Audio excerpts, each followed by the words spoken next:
Nah. You don't need to. You can do it without the key in, because it didn't have the key in when we got it. Yep, I'll show you.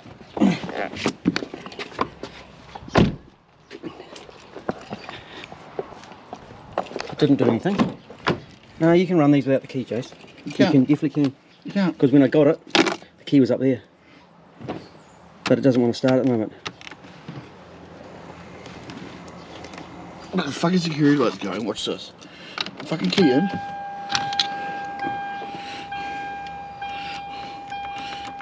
What have you unplugged under the dash? Under the bonnet. Oh, is the battery gone flat? Everything was shut. Everything was locked.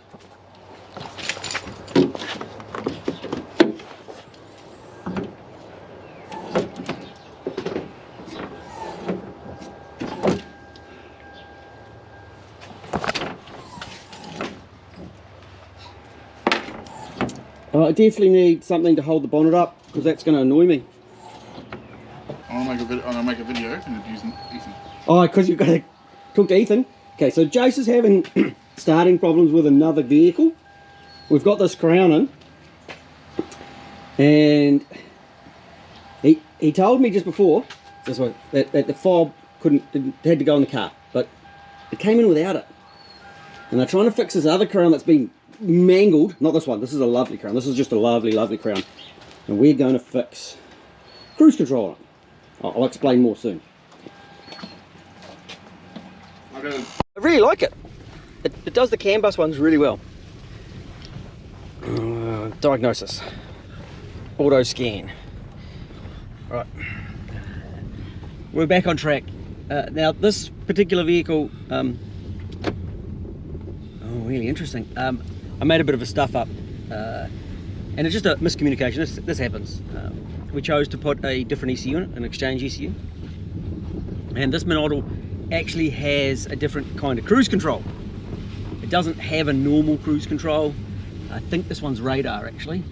We'll see, it'll come up on the screen.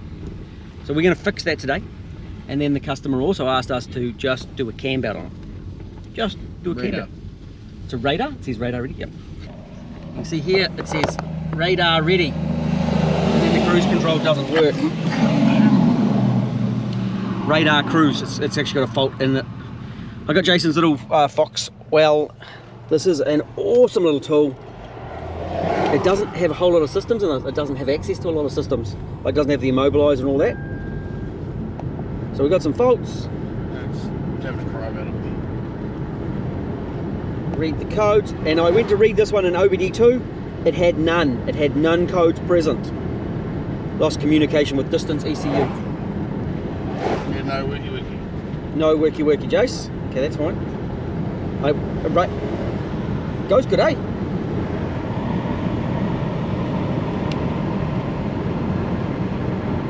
Where are we going? Lost communication with distance control ECU. Easy. Right, we'll go do this in my driveway. I'm going to swap an ECU, just go down to the glades. Actually, have a feel of how this one goes. So it's bringing up a cruise fault. It's flashing the old cruise issue.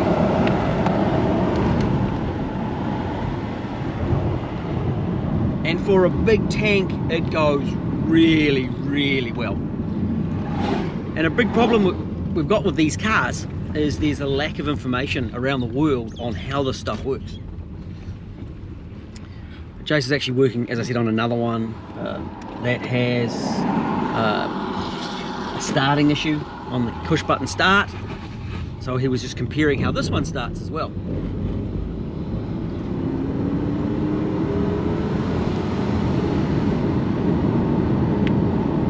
It goes well.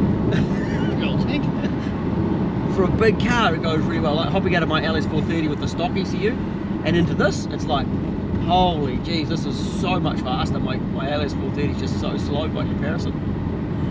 I'd like to do a measurement of the wheelbase. Are these a bigger car or not?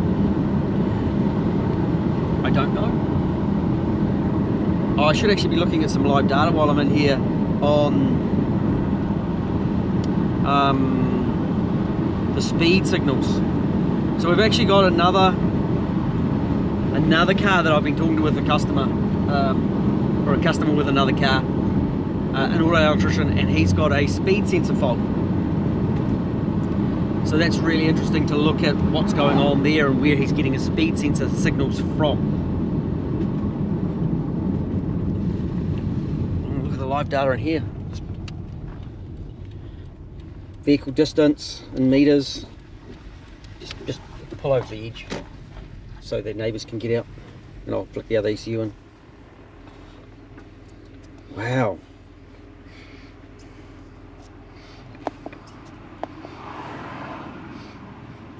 Cruise control vehicle speed, cruise control vehicle memory vehicle speed, operation. It actually says the operation is on. Can you turn the cruise control off?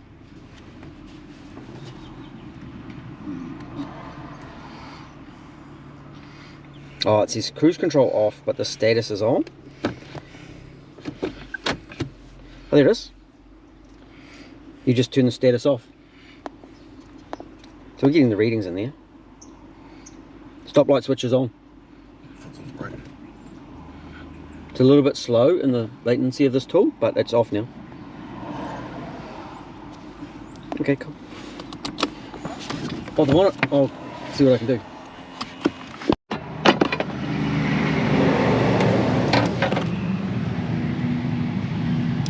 A9661 3F360. A9661 3F360.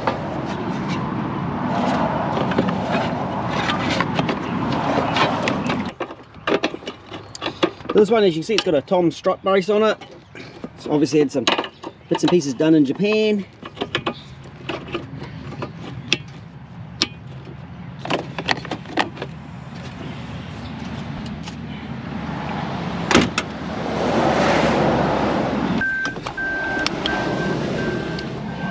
So the cruise control, whether it's laser or standard cruise control, is in a different chip in the ECU.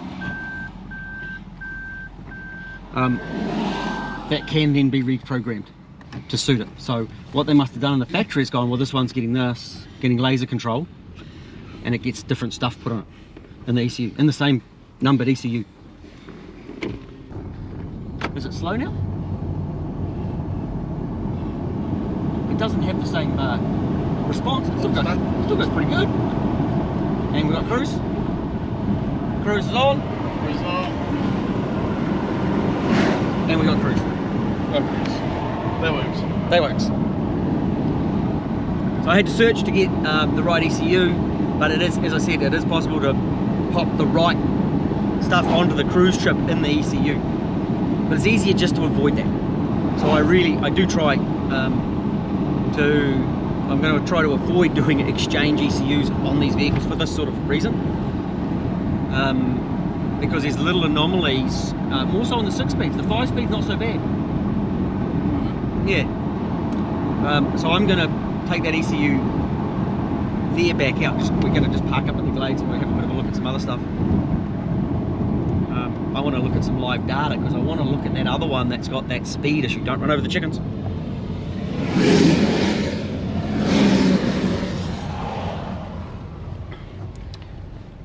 So I'm going to flash that ECU. We'll swap back to this ECU while you're doing the cam belt. Mind you, you've got an ECU at the workshop, you've got your ECU. Still not going to help you if we take the ECU out at your place. How am I going to get back across to the workshop? You're just going to push it. Or you're going to walk. And I know what? We'll go back to the workshop and you can walk home. Thanks, I got my shoes on. We're good. I'm just going to be that way inclined. I'm going to be smartass. There's a quicker raise option. Can I go pet the goat while you go fuck around? Sure, go see the goat. I'm going to go see the goat.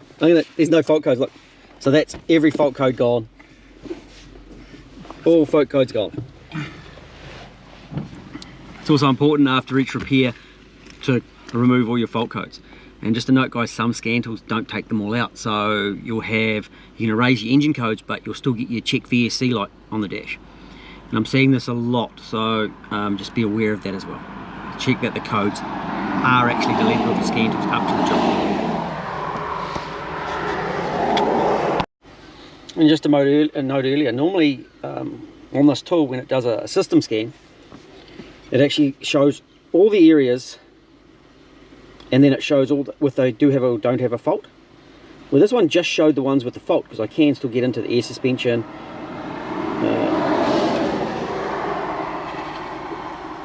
Parking assist. Oh, there's all these other modules that I can actually get in here. All the gateways, the switches, the master switch ECUs, because there's a shitload of control modules on this. Now this one's interesting too, because it's got ECU and TCU as one system. The LS430s have them, you can have engine and transmission, where this one has like a powertrain. And then we've got vehicle speed and 63 kilometers per hour. Well, I've got a triangle flashing.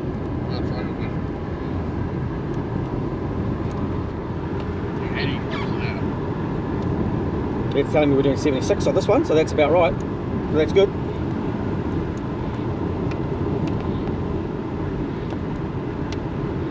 Have we still got cruise control? No.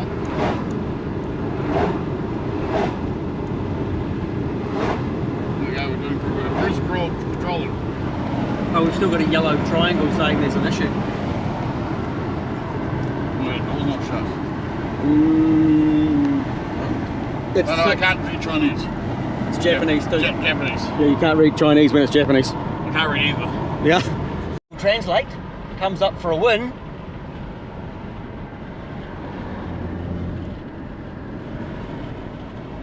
I can't read it. It says key not found.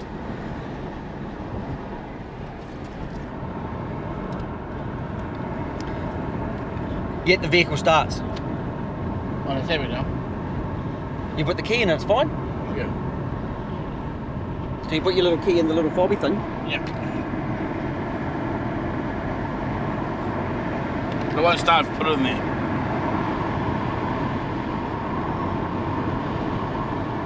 Okay, good. Triangle's gone. So now we've got no triangle.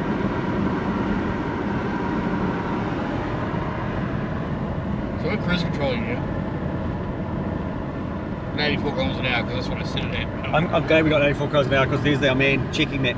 That's a shit of a spot for a speed camera. We've said that before, and I'll say it again. It's a dork move by the speed camera operator. Total revenue gathering. Big downhill, decel zone, cruising down. Dumb place for speed cameras. Total revenue gathering. We got speed, we got cruise control. We're all good. Happy. And I've got both speeds on that, so I can diagnose that other ECU when you've done the cambelt. Job done. You can take me home now. Right now. Jason actually interrupted me with my breakfast this morning, getting up early. I'd actually already fed my pigs their first breakfast, and now I'm going to go home and feed them their second breakfast to make tasty pork. To make them grow more. I just keep packing food into the little buggers, and they just keep growing.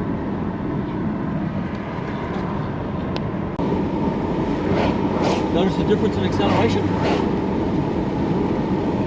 Yeah. This goes alright, this one. It actually goes compared to that other one you're working on. So there's a bonus, but... No, I can make that one go. Yep. If your bridge wires that you're not meant to bridge.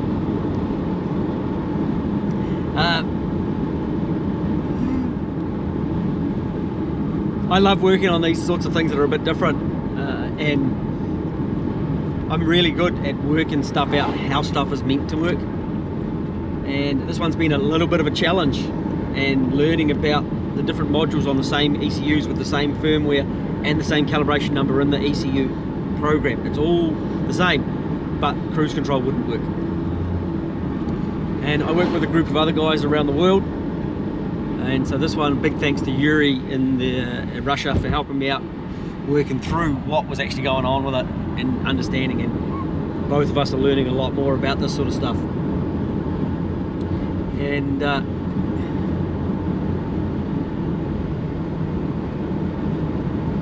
came in for fixing the cruise control, and the owner said, oh, can you just fit in a cam belt? And he wants cam seals done as well. So Jason will be stripping that down. We'll do tappet cover gaskets, cam seals, popping it all back together. And hopefully I'll have a chance to investigate my other one with speed issues, because I can see speed on this one, look at some live data and compare good against bad. And that's another big part of diagnosing, is actually knowing what's meant to be good and what's meant to be bad. And I'm going to work on more series with that, guys. I actually got a couple of apps on my laptop, so I can record the laptop screen and we can look at live data. But I'm going to need a driver, so you're going to have to sit and drive, and we can look at some live data on the screen. I'd like to be able to put this to a laptop, because scan tools all give different information, or there can be slight differences in them. So one of the apps that I've got records my oxygen sensors at 0.7 of a volt. They're actually getting 0.875, so nearly 0.9, which is fine on the scan tool. But on the mobile app, it only comes to 0.7. So you'd fail them on that, but they're actually all good. Alright, come around that side.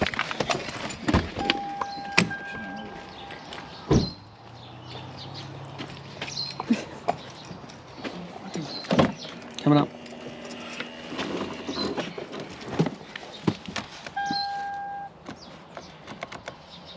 So now I don't want to start at all, and your security light's flashing.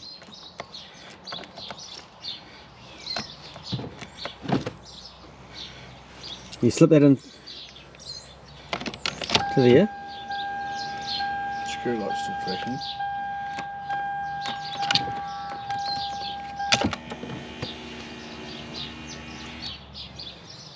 Then now will it start? It's going no key. It's going no key. Key not present.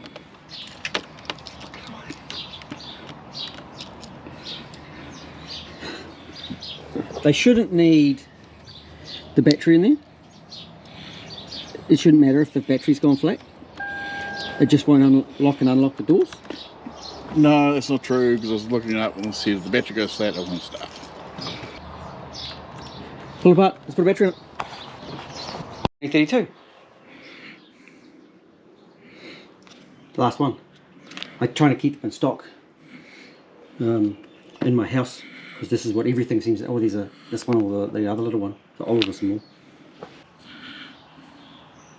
Oh yeah, so that sits down and touches the earth. So that's your earth strap there. Mm-hmm. And that's your positive.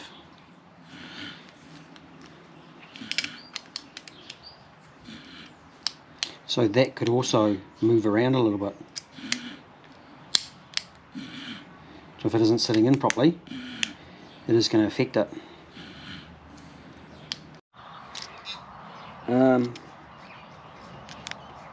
We've got to get the little red light. If you're not getting a red light, it's not going to go. And if the battery's flat in this, it appears that the car won't start. But a lot of cars still will start. Well, that was a lock. There's an unlock.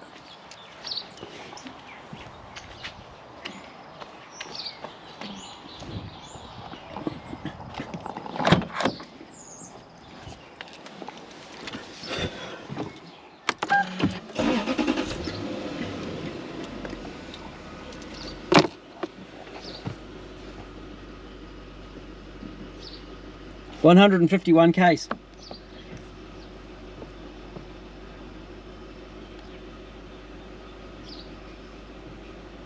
It's just about due for a warrant too.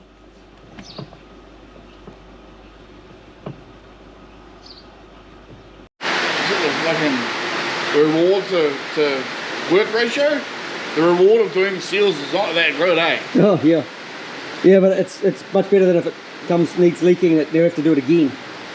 I really don't want to have to do it again. So you've got this tabber cover off. That was a struggle. And this side, there's too much car, not enough engine.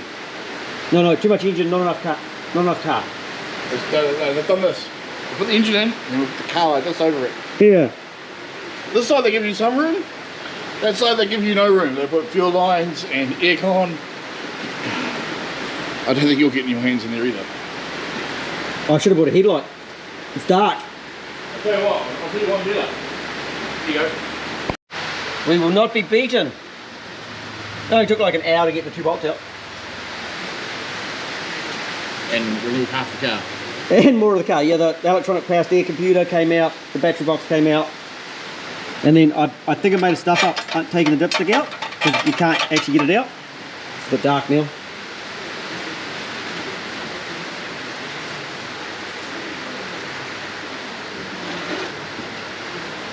We absolutely, I'm still I'm not completely against taking the intake manifold off and just putting an ACI solenoid in it. And it makes it really easy to put the tapper cover back on.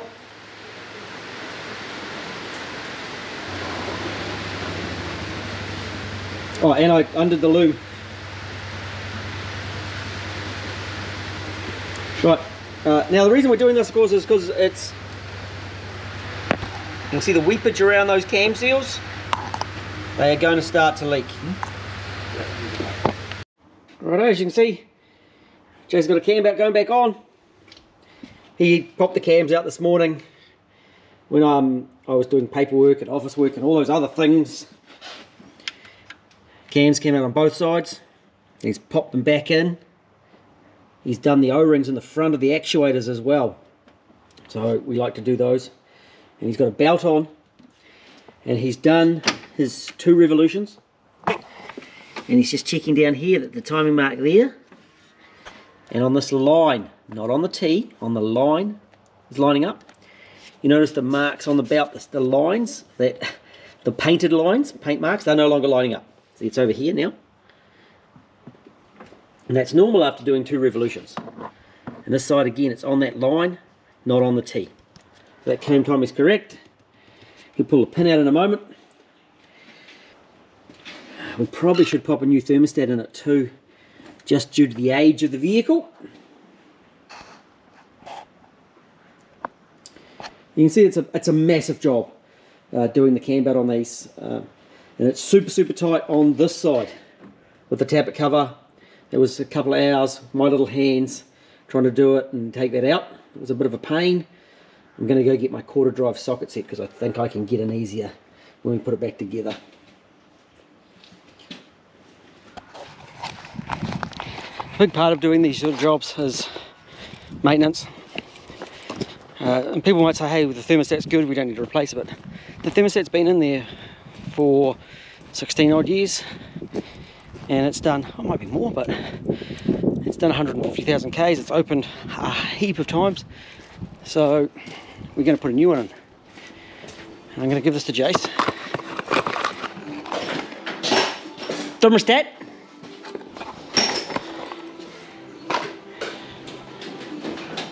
Did you find that socket I dropped? Find the socket you dropped. The 10 mil. I find the 10 mil. Yeah. No, did I find the 10 mil? It hit that cover. You hit that cover. Oh, I hit another cover?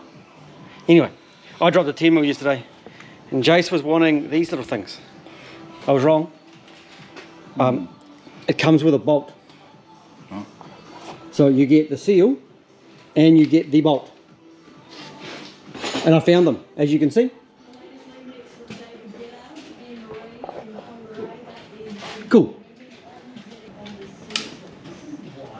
How about I do the how do I do my one, my LS430? I'm actually going to do a proper video on doing the cam belt job. you can do it all by yourself. Well, you can probably help me a little bit, but I'm going to do a proper video on doing this job to show people how to do it when we're not on a time frame.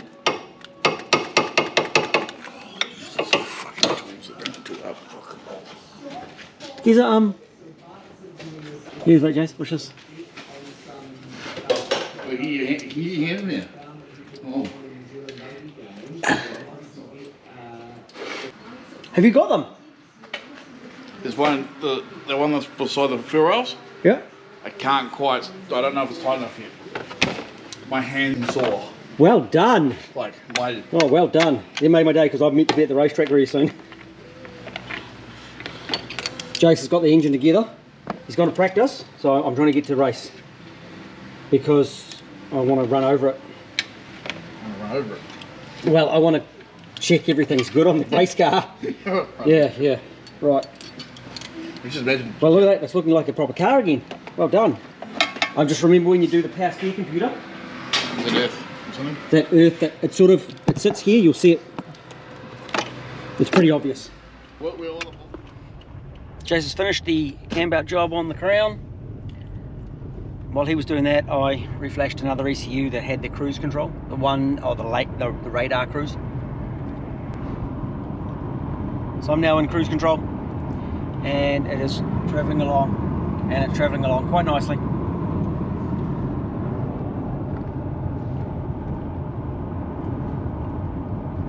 Which leaves me with a normal cruise control ECU for one of these. But that's alright, I'll use it on another job or I'll use it in a swap. This is a really beautiful car to drive. Jason took it home last night to check everything was working like it should.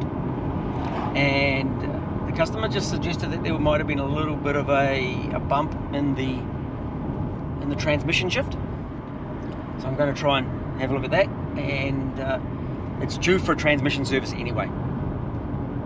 I suspect it probably hasn't had a transmission service in its life.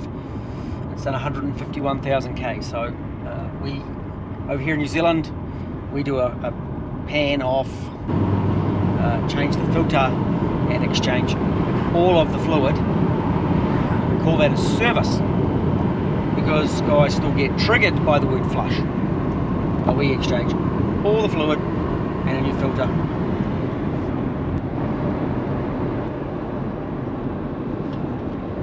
And of course, because it's now had the flash, it's back to how it was running when we got it. But cruise control works, of course, which is nice.